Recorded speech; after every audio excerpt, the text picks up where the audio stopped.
Well, here we are in Chambéry, the morning after the Roubaix stage of the 2018 Tour de France, and we've been lucky enough to grab half an hour of time with Dr. Kevin Sprouse, who is the team doctor at Team EF Education. Kevin, thank you very much for your time. Could you tell me, what are the 5 most common injuries you see in riders? I think number 1 is road rash, and that, unfortunately, we saw yesterday, and is something that we're working on continuously now. It's hard to rank them in terms of how common they are, because there's some subtleties there, but I think I'll run through the 5 that I think I see most commonly. So road rash, clavicle fractures, wrist injuries, concussions, unfortunately, and then knee problems. Those are usually chronic overuse things. And, so let's start with road rash, if that's okay. So road rash, when I was a rider, we used to joke about it being, trivial and superficial. And it literally is superficial, but it can be a really serious problem, especially if it's a large area. And if it causes significant discomfort, it can change riding styles. And can you tell me just roughly how you deal with a large area of road rash? Sure. So when treating road rash, this is kind of the bag of tricks that I carry with me. We use a porous surgical tape to hold it on. Omnifix is the one I have with me, but we kind of grab what's available in the pharmacies when we run out. But this is a tape that I use.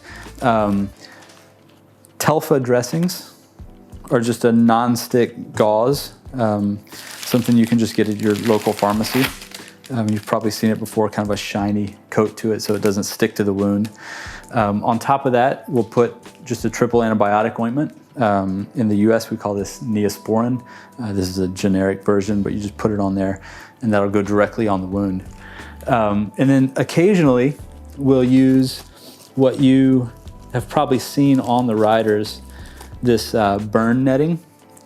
So this is something that my 7-year-old loves cycling, and he's gotten to where when he falls off, he insists that I put this on his knees and his elbows.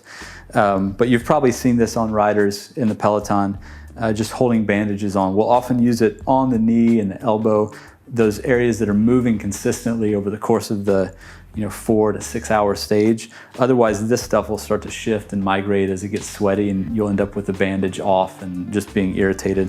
So this is a good way just to put on top of all that and hold it in place. And all this is stuff that you can get from the pharmacy. You don't need a special medical license or anything to get it. It's pretty straightforward stuff. So clavicles, we do joke as cyclists that you're not a real cyclist until you've broken your collarbone, which is not true, but it is a very still have mine. It is a very common cycling injury, though, isn't it? Could you first tell us a bit about why? So it's something to do with the force transfer when someone.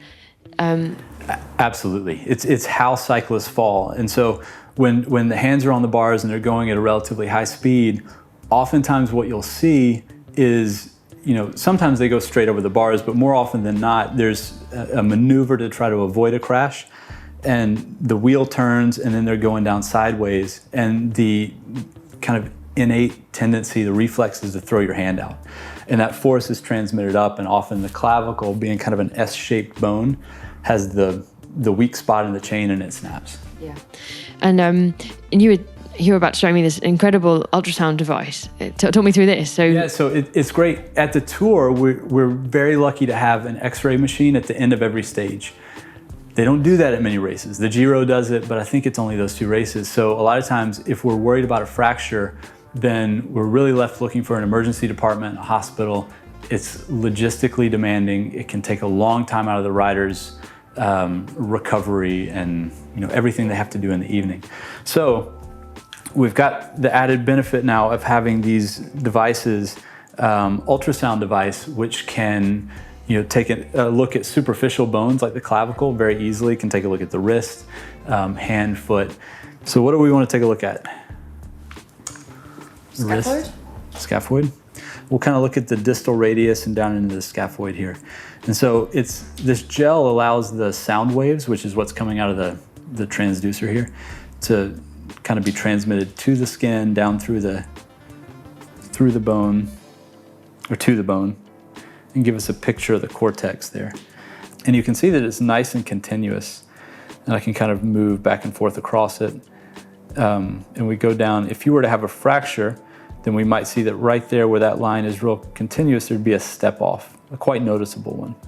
Right, Kevin, can you talk us through wrist injuries and hand injuries, please? Sure. So we talked about clavicles and how the reason why riders end up kind of twisted and going down with the hand out. And the clavicle tends to take the brunt of that. But as you can imagine, the wrist and the hand they're making impact with the ground. And so you're at risk for a skin injury, of course, but the bones of the wrist and the small bones in the base of the hand, kind of where the hand meets the wrist, oftentimes are victims to these falls as well. The radius is the bone here on the side of the thumb, the side of the hand that has the thumb, and then the ulna is over here. The scaphoid is a little bone that sits right down in this divot, and that's one that is often injured as well. So when a rider goes down, a lot of times we're looking at those bones, at the cartilage and tendons that surround there, and then the bones there in the base of the hand. But some of these are difficult to heal. And so, this is not something that someone would ride with. They'd be out of a race. But this little scaphoid bone, because of the way the blood comes into it, the blood supply goes down and passes the bone and then comes backwards toward it. So when you fracture the bone, you can actually cut off the blood supply, which obviously makes it difficult, if not impossible, to heal. So sometimes these little fractures become surgical. So you want to catch them early. So tell me about knees. It's one of the few things I didn't have wrong with me on a bike. So Perfect. No, knees, obviously there's traumatic injuries to knees. So you fall off the bike, you hit your knee. That's a problem that comes up. But honestly, what I see more often is that the knee is the victim of chronic overuse injuries. And what that means is that there's maybe a muscular imbalance or a positioning issue. Usually it's both. The treatment of it is going to depend on the cause. And so a lot of times that means taking a step back and looking at their movement, looking at their strength patterns, looking at their fit. Did they change their cleats? Did they change their saddle height? Oftentimes, maybe they didn't do those things on purpose. So they've been traveling and they get back on their bike at home and the seat post is slid a little bit and we have them measure it and it's like, oh, it's down 2 centimeters or a centimeter or whatever.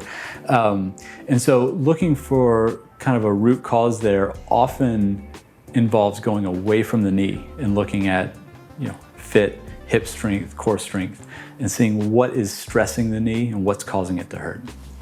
Kevin, concussion, I remember this all too well. It's very unpleasant. Talk us through one diagnosis and then what you do with a rider with a concussion. So concussion is something that certainly affects cyclists, and it's something that we see throughout the course of the year, and something that over the last 5 to 10 years we've really learned as a medical community that we probably need to take more seriously. In my training, concussion management, diagnosis and management was a very big piece of the educational puzzle, and something that we focused a lot on.